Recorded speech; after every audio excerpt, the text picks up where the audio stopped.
എൻ്റെ ഉപ്പാക്ക് 4 മക്കളാണ്, ഒരു പെണ്ണും 3 ആണും. ഞാൻ ചെറിയ മകനാണ്. എനിക്ക് 3 പെൺമക്കളും ഭാര്യയുമുണ്ട്.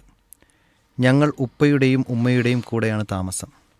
8 സെൻറ്റ് സ്ഥലവും ഒരു പഴയ വീടുമാണുള്ളത്. അത് ഉപ്പ എൻ്റെ പേരിൽ ആക്കിത്തരാമെന്ന് പറയുന്നുണ്ട്.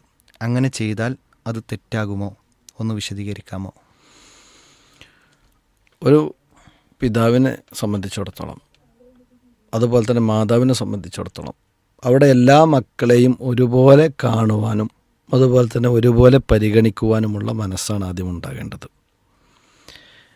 അല്ലാതെ മക്കൾക്കിടയിലൊരു വേർതിരിവോ അതല്ലെങ്കിൽ വകതിരിവോ കാണുന്നുണ്ട് എങ്കിൽ അതിലൂടെ മക്കൾക്കിടയിൽ പ്രയാസങ്ങളുണ്ടാകുവാനും പിന്നീട് കുടുംബ ബന്ധം തന്നെ പ്രശ്നത്തിലാകുവാനുമൊക്കെ അത് കാരണമായി തീരുമെന്നുള്ള കാര്യം നമ്മൾ ആദ്യമേ മനസ്സിലാക്കണം. നബി സല്ലല്ലാഹു അലൈഹി വസല്ലമയുടെ അടുക്കലേക്ക് ഒരു സ്വഹാബി കടന്നു വന്ന് ചോദിക്കുകയുണ്ടായി, നബിയെ, എൻ്റെ മകന് ഞാനൊരു ഒട്ടകത്തെ കൊടുക്കാൻ ഉദ്ദേശിക്കുന്നുണ്ട്. അപ്പോൾ നബി സല്ലല്ലാഹു അലൈഹി വസല്ലമ ചോദിച്ചു, നിൻ്റെ എല്ലാ മക്കൾക്കും കൊടുക്കാൻ നിൻ്റെ കൈവശമുണ്ടോ എന്നാണ്. ഇല്ല നബിയെ എന്ന് പറഞ്ഞപ്പോൾ ആ ജൗറ് എന്ന് പറഞ്ഞു കഴിഞ്ഞാൽ മലയാളത്തിലൊക്കെ പറയണമെന്നുണ്ടെങ്കിൽ ഈ മലപ്പുറം ഭാഷയിൽ പോക്കിരുത്തരം എന്നൊക്കെ പറയും. അപ്പോൾ അത്തരം കാര്യങ്ങൾക്ക് നീ എന്നെ കൂട്ടിപ്പിടിക്കരുത് എന്ന് നബി സല്ലല്ലാഹു അലൈഹി വസല്ലം പറയുണ്ടായി. അതേസമയം ഒരു പിതാവിനെ സംബന്ധിച്ചിടത്തോളം തൻ്റെ മക്കളുടെ കൂട്ടത്തിൽ ഒരാളോട് പ്രത്യേക സ്നേഹമുണ്ടാകാൻ ചില കാരണങ്ങളുണ്ടാകാം.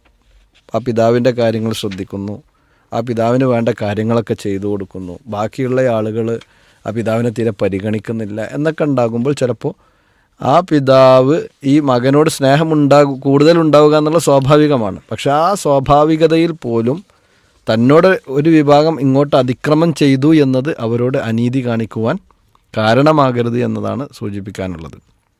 ഇനി ബാപ്പ ജീവിച്ചിരിക്കുന്ന കാലഘട്ടത്തിൽ അദ്ദേഹത്തിൻ്റെ സ്വത്ത് ആർക്ക് വേണമെങ്കിലും അദ്ദേഹത്തിന് നൽകാം. ആ നൽകുന്നത് മറ്റുള്ള ആളുകളോടുള്ള അനീതിയാകുന്നില്ല എന്നുറപ്പുണ്ടെങ്കിലാണ് അത് ചെയ്യേണ്ടത്.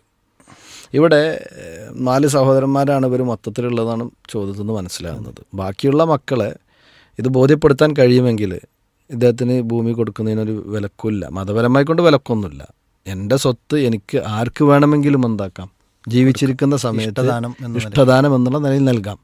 ആ ഇഷ്ടദാനം നൽകുന്നത് മറ്റുള്ളവരുടെ അവകാശത്തെ ഹനിച്ചുകൊണ്ടാകരുത്. അങ്ങനെ നൽകുന്നതിൽ മറ്റു അവകാശികൾക്ക് മാനസികമായി പ്രയാസങ്ങളോ മറ്റൊക്കെ ഉണ്ട് എങ്കിൽ അത് കൂടുതൽ കുടുംബ കലഹങ്ങളിലേക്കും മറ്റു പ്രശ്നങ്ങളിലേക്കും പ്രയാസങ്ങളിലേക്കും വഴി നടത്തുമെന്നതാണ് ആ വിഷയത്തിലുള്ളത്.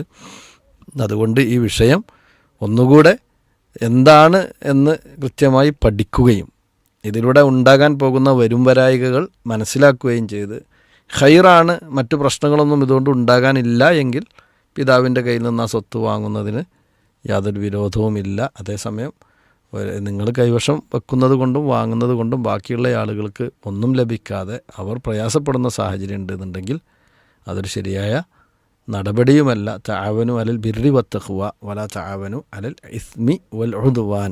നന്മയിലും അതുപോലെ തന്നെ സൂക്ഷ്മതയിലുമായിക്കൊണ്ട് നിങ്ങൾ പരസ്പരം സഹകരിക്കണം. തിന്മയിലും കുറ്റകൃത്യങ്ങളിലും ശത്രുതയിലുമായിക്കൊണ്ടൊന്നും നിങ്ങൾ സഹകരിക്കരുത് എന്നാണ് അള്ളാഹു വിശുദ്ധ ഖുർആനിലൂടെ പറഞ്ഞത്. അല്ലാഹു അഅലം.